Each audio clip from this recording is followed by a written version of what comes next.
മക്കളെ, നിങ്ങളുടെ വീട്ടിൽ ഗോതമ്പ് പൊടിയും റവയും ഉണ്ടെങ്കിൽ നല്ല സിമ്പിളായിട്ടൊരു ബിസ്ക്കറ്റ് ഉണ്ടാക്കാം.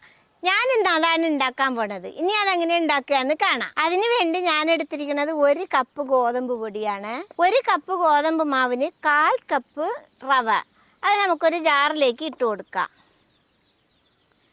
അതിൻ്റെ കൂടെ തന്നെ ഒരു 3 ഏലക്കയും കൂടി ഇട്ട് കൊടുക്കാം. എന്നിട്ട് ഇത് നമുക്ക് നന്നായിട്ട് പൊടിച്ചു കൊണ്ടുവരാം. നന്നായിട്ട് പൊടിക്കണ്ട, കുറച്ച് പൊടിച്ചു കൊണ്ടുവരാം. ഇതേപോലെ ഒന്ന് പൊടിച്ചു കൊണ്ടുവന്നിട്ടുണ്ട്. ഇനി നമുക്ക് ഈ മാവിനൊന്ന് കുഴച്ചെടുക്കണം. അതിന് വേണ്ടി ഒരു വലിയ പാത്രത്തിൽ നമ്മൾ എടുത്തു വെച്ച 1 കപ്പ് ഗോതമ്പ് മാവിന് ഇതിലേക്ക് ഇട്ട് കൊടുക്കുക. ഇനി നമ്മൾ പൊടിച്ചു കൊണ്ടുവന്ന ഏലക്ക റവേന് ഇതിലേക്ക് ഇട്ട് കൊടുക്കുക. ഇതിൻ്റെ കൂടെ നമുക്ക് 1/4 കപ്പ് ചെറിയ തേങ്ങയും കൂടി ഇട്ട് കൊടുക്കുക. ഇനി ഇതിൽ ഒരു നുള്ളു ഉപ്പിട്ട് കൊടുക്കുക. ഇനി ഇതിൻ്റെ കൂടെ തന്നെ ഒരു ഇച്ചിരി ബേക്കിംഗ് സോഡ ഇട്ട് കൊടുക്കുക. ഇനി നമുക്ക് ഇതൊക്കെ പാടൊന്ന് നന്നായിട്ട് മിക്സാക്കി കൊടുക്കുക. ഉപ്പും തേങ്ങയും അപ്പസോഡയും എല്ലായിടത്തും പെടുന്നത് പോലെ, റവയും ഒക്കെ പെടുന്നത് പോലെ കുഴച്ച് കൊടുക്കുക. ഇപ്പോൾ ഇതെല്ലാം അതും പാടെ നന്നായിട്ട് മിക്സായിട്ടുണ്ട്. ഇനി മിക്സായി വന്നാൽ ഇനി ഇതിലേക്ക് 2 ടേബിൾ സ്പൂൺ നെയ്യ് ഒഴിച്ചു കൊടുക്കുക. നെയ്യോ ഓയിലോ എന്താ വെച്ചാൽ നിങ്ങൾക്ക് ഒഴിച്ചു കൊടുക്കാം കേട്ടോ മക്കളെ. ഇനി നമുക്കിതൊന്ന് നന്നായിട്ട് കുഴച്ചെടുക്കാം. ഈ നെയ്യ് പൊടിയിൽ നനഞ്ഞതുപോലെ ആവണം. അതുവരെ നമുക്ക് ഇതേപോലെ പിസഞ്ഞ് ഇങ്ങനെ ആക്കി കുഴച്ച് കൊടുത്താൽ മതി. ഇത് കണ്ടില്ലേ മക്കളെ, ഇങ്ങനെ ആക്കിയാൽ ഇങ്ങനെ ഒരു ഉണ്ട പോലെ ആയി വരണം. അതുവരെ വേണം നമുക്ക് നെയ്യും പൊടിയും പാടെ കുഴച്ചെടുക്കണത് കേട്ടോ. ഇനി ഇതിൽ നമുക്ക് മധുരത്തിന് വേണ്ടിയിട്ടുള്ള പഞ്ചസാര ഇട്ട് കൊടുക്കാം. ഞാനിവിടെ 1/4 കപ്പ് പഞ്ചസാരയാണ് ഇട്ട് കൊടുക്കുന്നത് കേട്ടോ. ഇനി ഒന്നുകൂടി നമുക്കൊന്ന് ഇങ്ങനെ മിക്സാക്കി എടുക്കാം. ഇനി പഞ്ചസാരയും കൂടി മിക്സാക്കിയിട്ട് കുറച്ചീച്ച വെള്ളം ഒഴിച്ചിട്ട് നമുക്ക് കുഴച്ചെടുക്കാം. കുറേശ്ശെ ഒഴിച്ചാൽ മതി കേട്ടോ. നമ്മൾ ചപ്പാത്തിക്കൊക്കെ കുഴയ്ക്കുമല്ലോ, അത്ര സോഫ്റ്റ് വേണ്ട, കുറച്ച് കട്ടിയിൽ വേണം കുഴച്ചെടുക്കാൻ. ഇത് കണ്ടില്ലേ മക്കളെ, കയ്യിലൊന്നും ഒട്ടാതെ രീതിയിൽ ഈ പരുവത്തിൽ വേണം കുഴച്ചെടുക്കാൻ കേട്ടോ. ഇനിയിപ്പോൾ നിങ്ങൾ കുഴയ്ക്കുമ്പോൾ ഇച്ചിരി വെള്ളം കൂടിയാലും പേടിക്കാനൊന്നുമില്ല. ഒരിച്ചിരി പൊടി ഇട്ടിട്ട് ഒന്നുകൂടി ഇങ്ങനെ കുഴച്ചെടുത്താൽ മതി കേട്ടോ. അപ്പോൾ ശരിയാവും. ഇനി നമുക്ക് ഈ മാവൊന്ന് ലേശം അങ്ങോട്ട് എടുക്കാം. മാവ് കുഴച്ച് വെക്കൊന്നും വേണ്ട കേട്ടോ. ഇതെടുത്തിട്ട് ഇങ്ങനെ നന്നായിട്ട് ഇങ്ങനെ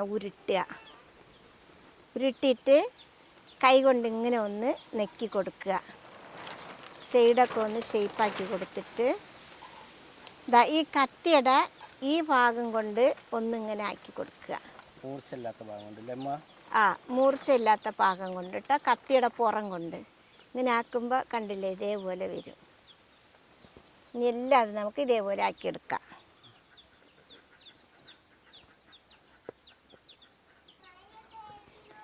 കുറച്ച് മാവെടുത്ത് കയ്യിൽ വെച്ച് ഇങ്ങനെ ഉരുട്ടി ഇങ്ങനെ ഒന്ന് ചപ്പി സൈഡൊക്കെ ഒന്നിങ്ങനെ ആക്കി ഒന്നുകൂടി ഇങ്ങനെ പരത്തി കത്തിയുടെ പുറവശം കൊണ്ട് ഇങ്ങനെ ആക്കുക. മൂർച്ചയില്ലാത്ത പാകം കൊണ്ടിട്ട്.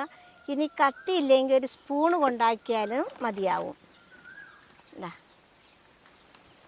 ഇനി ഇതേപോലെ നമുക്ക് എല്ലാതും ആക്കിയെടുക്കാം. ഇത് കണ്ടില്ലേ മക്കളെ, എല്ലാം നമ്മൾ ഉരുട്ടി ബിസ്ക്കറ്റിൻ്റെ ഷേപ്പാക്കി എടുത്തിട്ടുണ്ട്. ഇനി നമുക്കിതിനൊന്ന് പൊരിച്ചെടുക്കണം. ഞാൻ അടുപ്പത്ത് കത്തിച്ച് ചീനിച്ചട്ടിയിൽ എണ്ണ ഒഴിച്ച് ചൂടാവാൻ വെച്ചിട്ടുണ്ട്. അതൊരു മീഡിയം ലെവലിൽ ചൂടായി വരട്ടെ. നമ്മുടെ എണ്ണ ഒരു മീഡിയം ലെവലിൽ ചൂടായി വന്നിട്ടുണ്ട്.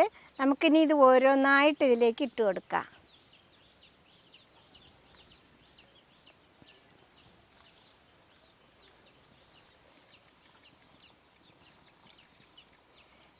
മക്കളെ, ഇത് ഇട്ട ഉടനെ ഇളക്കി കൊടുക്കരുത് കേട്ടോ. ആകെ പൊടിഞ്ഞ് പായസം പോലെ ആവും. അതുകൊണ്ട് ഇനി ഒന്ന് അടിയിലൊന്ന് മൊരിഞ്ഞ് വരട്ടെ, എന്നിട്ട് നമുക്ക് മറിച്ചിട്ട് കൊടുക്കണം. ഇപ്പോൾ കണ്ടില്ലേ, നമ്മൾ ഇട്ടതൊക്കെ ഒന്ന് മേലേക്ക് പൊന്തി വന്നിട്ടുണ്ട്. ഈ സമയം നമുക്കിതൊന്ന് മറിച്ചിട്ട് കൊടുക്കാം. കണ്ടില്ലേ, അടിഭാഗത്തും കൂടി ഒന്ന് ഗോൾഡൻ കളറായി ചെറുതായിട്ടൊന്ന് മൊരിഞ്ഞ് വരണം. അപ്പോഴാണ് നമ്മളെ ബിസ്ക്കറ്റിൻ്റെ ടേസ്റ്റും കിട്ടും, ബിസ്ക്കറ്റിനെ പോലെ ആവുകയും ചെയ്യും. മക്കളെ, ഇത് കത്തിക്കുമ്പോൾ മീഡിയം തീ തന്നെ വെച്ച് കത്തിക്കണം കേട്ടോ. നല്ല കത്തൽ കൂടിയാൽ ഉൾഭാഗം വേഗമില്ല, മേൽഭാഗം വേഗം മൊരിയുകയും ചെയ്യും കേട്ടോ. നമ്മൾ പൊട്ടിച്ച് നോക്കുമ്പോൾ അടി വെന്തിട്ടുണ്ടാവില്ല. അതുകൊണ്ടാണ് മീഡിയം തീ വെച്ചിട്ട് വേണം വേവിച്ചെടുക്കാൻ. ഇപ്പോൾ കണ്ടില്ലേ നമ്മുടെ ബിസ്ക്കറ്റ് അടിപൊളിയായിട്ട് ഗോൾഡൻ കളറായി വെന്ത് വന്നിട്ടുണ്ട്. ഇത് നമുക്കിനി എടുക്കാം. ഇത് ചൂടോടെ കഴിച്ചാൽ മൊരിഞ്ഞിട്ടുണ്ടാവില്ല കേട്ടോ. ചൂടാറിയിട്ട് വേണം കഴിക്കാൻ. ഇനി ബാക്കിയുള്ളതും കൂടി ഇതേപോലെ നമുക്ക് പൊരിച്ചെടുക്കാം.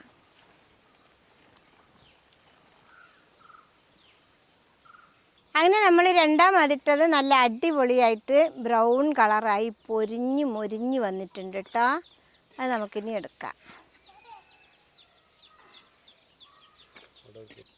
ഇതാണ് നമ്മൾ പറഞ്ഞ ബിസ്ക്കറ്റ് കേട്ടോ മക്കളാ. ഇത് കണ്ടില്ലേ, എണ്ണയൊന്നും കുടിച്ചിട്ടില്ല, കണ്ടില്ലേ?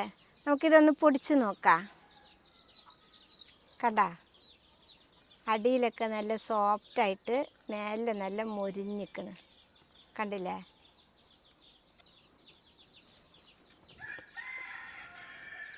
അങ്ങനെ മട ബിസ്ക്കറ്റ് ഞാൻ ടേസ്റ്റ് ചെയ്യാൻ നോക്കാം കേട്ടോ. സംഭവം മേൽഭാഗമൊക്കെ നല്ല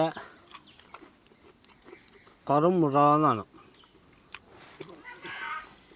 നല്ല ടേസ്റ്റാണ് കേട്ടോ. അപ്പോളേ മക്കളെ, എല്ലാവരുടെ വീട്ടിലും ഗോതമ്പ് പൊടിയും റവയും ഉണ്ടാവും. അത് രണ്ടും ഉണ്ടെങ്കിൽ ഇതേപോലെ ഒരു 4 മണി പലഹാരം ഉണ്ടാക്കുക. അപ്പോൾ കുട്ടികൾക്ക് ചായ കുടിക്കാനും വലിയ ആളുകൾക്ക് ചായ കുടിക്കാനും എല്ലാത്തിനും പറ്റും. ഇത് എല്ലാവരും ഒരു പ്രാവശ്യമെങ്കിലും ഉണ്ടാക്കി നോക്കണം. ഇഷ്ടപ്പെട്ടാൽ സബ്സ്ക്രൈബ് ചെയ്യുക, ലൈക്ക് ചെയ്യുക, കമൻറ്റ് ചെയ്യുക, ഷെയർ ചെയ്യുക. മക്കളെ ഫോളോ ചെയ്യാനും കൂടി മറക്കരുതേ. ഇത് സിമ്പിളായിട്ട് ഉണ്ടാക്കാൻ പറ്റണം കേട്ടോ, അതും കൂടി നിങ്ങൾ ആലോചിക്കണം. ഒരു 10 മിനിറ്റ് ഉണ്ടെങ്കിൽ ഇത് ഉണ്ടാക്കി കഴിയും കേട്ടോ.